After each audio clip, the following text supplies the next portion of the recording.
Senior journalist हैं अवैस तौहीद साहब, उनसे समझते हैं कि पानी का मुद्दा जो है कहाँ जाके रुकेगा। और जब कुदरती तौर पर महकमे मौसमियात की रिपोर्ट्स के मुताबिक भी 40% तो वैसे कट लग चुका बारिशें ना होने की वजह से, 7 किनाल जो हैं वो सिंध में वैसे बंद कर दी गई हैं पानी की किल्लत की वजह से, तो फिर मामला कहाँ जाके रुकेंगे? ऐवान सदर में या सदर की जो सदारत में आसिफ अली जरदारी साहब की उसमें जो मीटिंग हुई थी जिसके मिनट्स लीक हुए, वो कितने सही हैं कितने गलत ये तो अलग बात है, लेकिन उस नुकात की बुनियाद पे ये बात तय है कि सदर ने उसकी मंजूरी दी। लेकिन क्या उसकी कोई आइनी हैसियत है, क्या उसकी कानूनी हैसियत है? एक इरसा है और इरसा के अंदर भी आप देखिए कि सिंध का जो नुमाइंदा है वो एहतजाज कर रहा है। जहाँ तक एहसान साहब जो है वो उसका नुमाइंदे होते हुए जो है एहतजाज कर रहे हैं और वो ये कह रहे हैं कि इरसा ने जो कहा है कि जी पानी की कमी नहीं है, वो गलत बयानी की है। और दूसरी बात ये कि जल मुशर्रफ साहब के दौर में, जहाँ तक मेरी नाक़िस मालूमात है, उसके मुताबिक एक फ़ैसला हुआ था कि इरसा का में विफाक का जो नुमाइंदा होगा वो सिंध का होगा, यानी कि सिंध के डोमिसाइल होगा। तो वो भी अब तब्दील कर दिया गया है। तो सिंध के कौमपरस्त या सिंध के बासी ये समझते हैं कि इरसा के अंदर जो उनके साथ नाइंसाफ़ी हुई है और ऐवान सदर के अंदर या सदर आसिफ अली जरदारी साहब की जो ज़ेर साया या ज़ेर सदारत मीटिंग थी, उससे तो मुराद अली शाह साहब जो है वज़ीर आला सिंध के, उन्होंने भी बैक ट्रैकिंग की है जो सहाफ़ियों के साथ उनका इंटरेक्शन था। उन्होंने कहा देखें एक सवाल के जवाब में कि जी देखें सदर साहब जो आसिफ अली जरदारी साहब, उनको ज़राअत का शौक़ है और उनको से मंजूरी दी गई, लेकिन इसकी ना कोई कानूनी हैसियत है ना आइनी हैसियत है।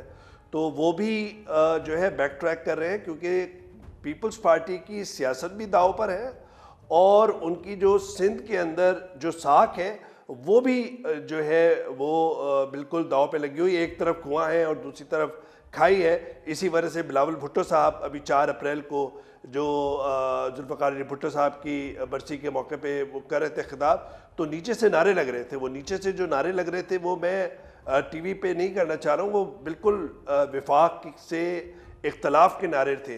तो उसको वो सब लोगों ने सुने, सब लोगों ने बात की। तो ये कहने का मकसद ये है कि जहाँ पे बलूचिस्तान के अंदर सूरत हाल नाजुक है, जहाँ पे खैबर पख्तूनख्वा के अंदर हमारे सिक्योरिटी फोर्सेस के जवान जो हैं वो उनकी शहादतें हो रही हैं और एक मगरबी सरहद से ख़तरात लाख हैं टीटीपी के सूरत में, अफ़गान तालिबान की लापरवाही की बुनियाद पर, और जो वहाँ पे इंडिया की इन्वॉल्वमेंट है अफ़गानिस्तान के थ्रू बलूचिस्तान में या खैबर पख्तूनख्वा के में जो हमले हो रहे हैं, उससे अगर आप देखा जाए कि सिंध के अंदर ये किस तरह का ये मामला है। सबको पता है कि पानी के इशू पे काला बाग डैम हो या फिर सिंध के अंदर ये कैनाल निकालने का मसला हो या कोई भी हो, उसके अंदर सिंध के अंदर एहतजाज जो है वो होना था और हो रहा है।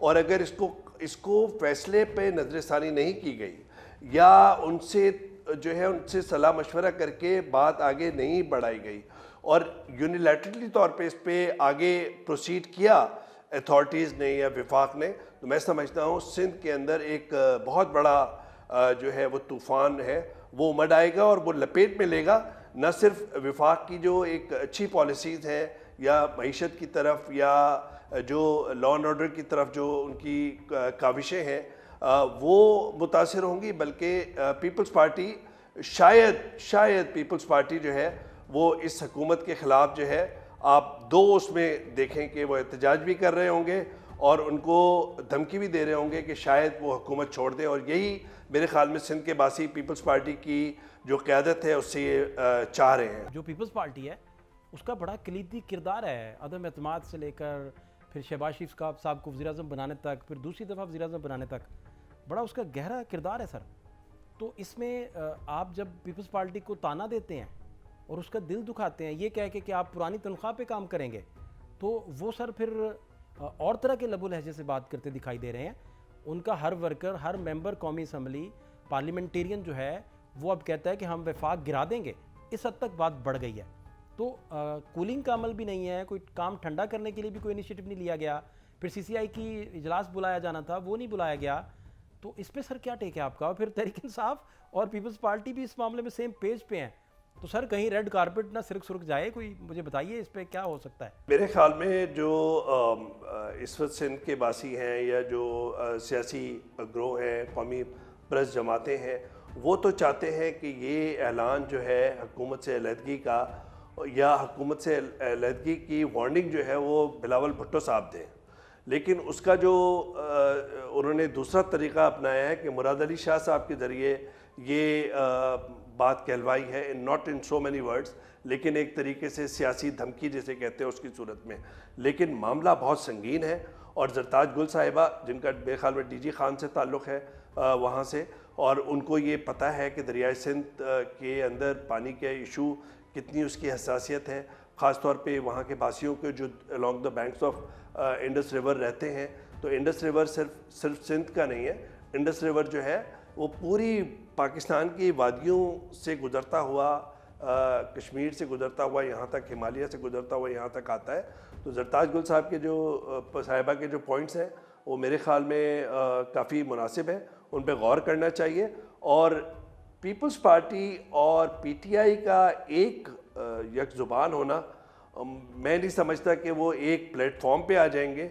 लेकिन हाँ, ये ज़रूर है कि जब एहतजाज की जो डिक्शन है या एहतजाज का जो आपका जो एक्सप्रेशन है, अगर वो एक होगा तो मेरे ख्याल में PMLN या नवाज शरीफ और शहबाज शरीफ साहब की इज्जत वफाक में हुकूमत जो है उसके लिए काफ़ी जो है ख़तरात तो नहीं, लेकिन काफ़ी मुश्किलात खड़ी हो सकती है मुस्तकबिल में। चोलिस्तान कैनाल के बारे में कहा जा रहा है कि वो जो 4000 प्लस क्यूसिक पानी चाहिए वो सैलाबी पानी होगा।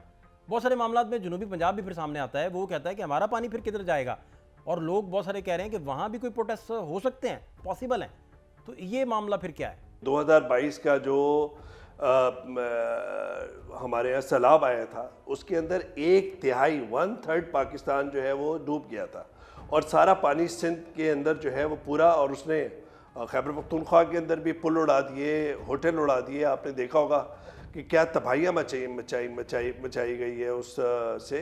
तो वो हमारे यहाँ क्लाइमेट चेंज का इम्पैक्ट है। और अब ये समझते हैं कि अमेरिका के सदर ट्रंप जो है, उनकी एडमिनिस्ट्रेशन, वो क्लाइमेट चेंज पे उनका इतना ज़ोर नहीं है, तो क्या मगरबी ताकतें जो हैं वो इस पर आगे चलेंगी, फंडिंग करेंगी नहीं करेंगी, और पाकिस्तान की हुकूमत कर क्या रही है? मुझे तो ये समझ में नहीं आ रहा कि जो ग्लेशियर मेल्टिंग हो रही है उसके सदेबाप क्या कर रही है, और जो यहाँ पर जो सैलाब का जो पानी है या जो ड्राउट खुश साली का इस वक्त ख़तरा है, और सारी प्रिडिक्शंस हैं खुश साली की, सारे तज्जिया आप देख लें एनवायरमेंटलिस्ट के या एनालिस्टों के, वो ये कह रहे हैं कि पाकिस्तान के अंदर खुश साली जो है वो मुस्तकबिल के अंदर है और पानी की कमी है, स्कार्सिटी है। अब आप ये देखिए कि क्या कोई ऑल्टरनेट मीन्स हो रहे हैं? आम की फसल वो कम हुई है, कॉटन की फसल वो कम हुई है। वो किसान जो कुदरत के निज़ाम के साइकिल के हवाले से अपनी फसल लगाता था या अपनी जो रोज़ी कमाता था इस धरती से, वो अब कुदरत के जो साइकिल है वो चेंज हो गया। मानसून की बारिशें पहले मई जून जुलाई में होती थी, अब आप देखा होगा कि अगस्त के आखिर में या सितंबर के पहले हफ्ते तक होती है। सैलाब देखिए सितंबर के, उसमें अर्बन फ्लडिंग हुई है। तो ये जो चेंज आ रही है क्लाइमेट चेंज से, ये क्यों है कि कहीं पे 48 डिग्री सेंटीग्रेड हो रहा है जहाँ पर 30-35 डिग्री सेंटीग्रेड होता था, कहाँ पे नॉर्दर्न एरियाज़ के अंदर पहले सर्दी क्यों हो रही है, बाद में गर्मी क्यों हो रही है, ये सारे जो इस पे बैठना चाहिए, ना कि एक इलाके को आप बंजर करके दूसरे इलाके को जरखेज़ करना।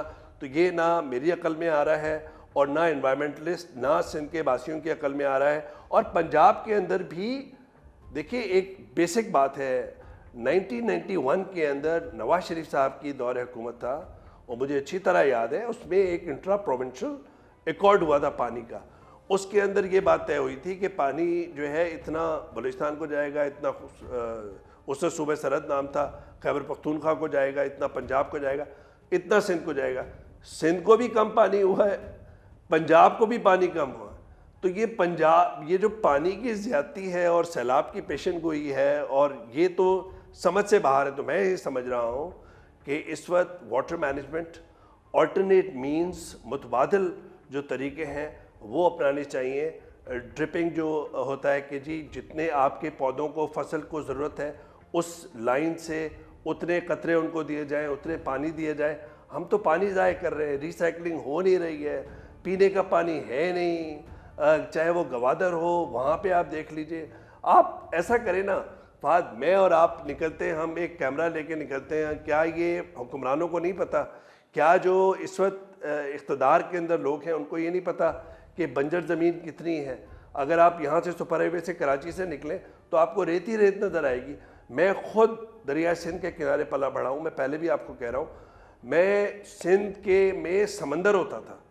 दरियाए सिंध जो है उसका तो एक तारीख़ी अहमियत है, एक हिंदू मज़हब के अंदर एक उसकी एक सीक्रेट उसकी वो है, होली रिवर माना जाता है। वहाँ पे समंदर की तरह बहता था, तो ये बात थी कि वहाँ पे आप पैसे डालेंगे और आते क्रॉस करते हुए एक रस्म थी। अब आप देखेंगे पैसे कहाँ डालेंगे, ना लहरें हैं ना कुछ है, इतना नाला सा हो गया है दरिया सिंध।